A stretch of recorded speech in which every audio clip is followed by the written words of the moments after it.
in the process of figuring out the religious calendar, but it's taking me a while.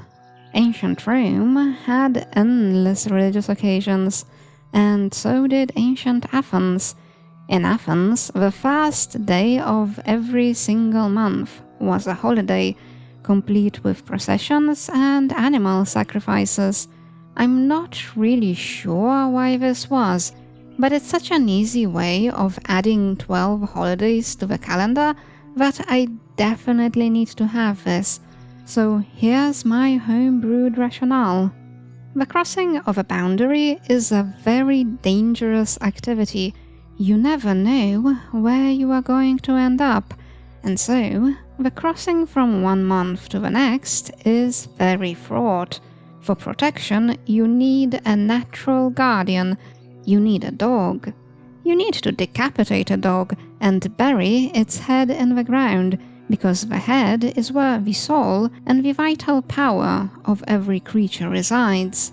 Its burial immediately sends the soul straight to the gates of the underworld, and the dead dog guards them during the crossing of the boundary from one month to another.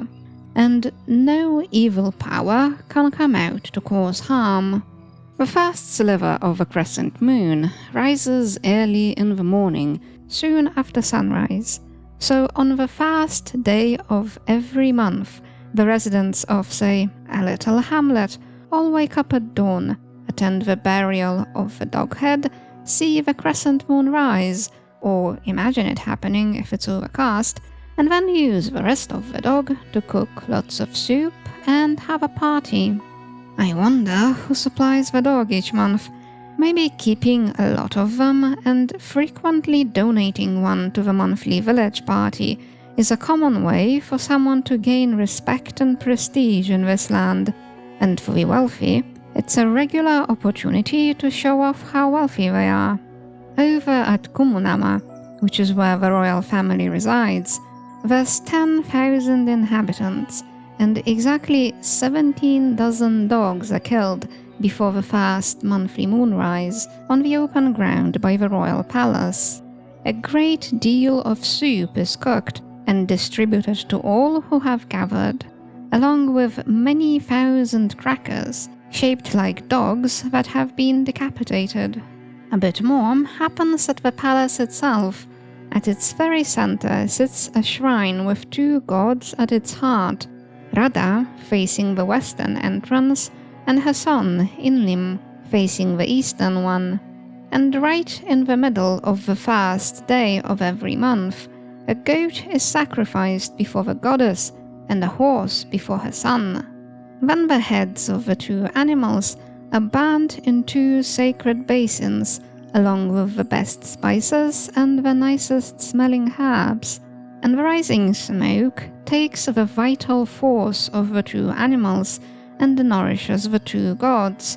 Up in the heavens, Inlim inhales the horse smoke, and Radha the goat smoke, and the remaining portion of the two animals are cooked for the royal family. I don't know why Inlim gets the horse. I guess I just wanted to have a horsey god, but Radha gets the goat because she's the protector of children and mothers. My thinking went like this: babies drink milk, goats get milked. A goddess powered by the life force of goats takes care of children. And it was only after I had come up with all that I learned that the goddess Juno was sometimes depicted with goat features because of that very same connection between babies, milk, and goats, and now I don't know whether I should feel vindicated or annoyed. Anyway, brides wear goat horns and goat wool cloaks on their wedding day to enhance their fertility, and as mountain goats mate in early winter, the rainy part of the year is the wedding season, and Radha also protects goat herds and their flocks, and butter churns and cheese stores, and spun yarn and unspun fiber and wool fabric. Silk is another fiber that's spun and woven in this world, and it comes not from the silk moth, but from the nests of the larvae of spotted butterflies that feed on the leaves of the arbutus tree. So butterflies are also connected to Radha, but I don't think anybody bans them to nourish her.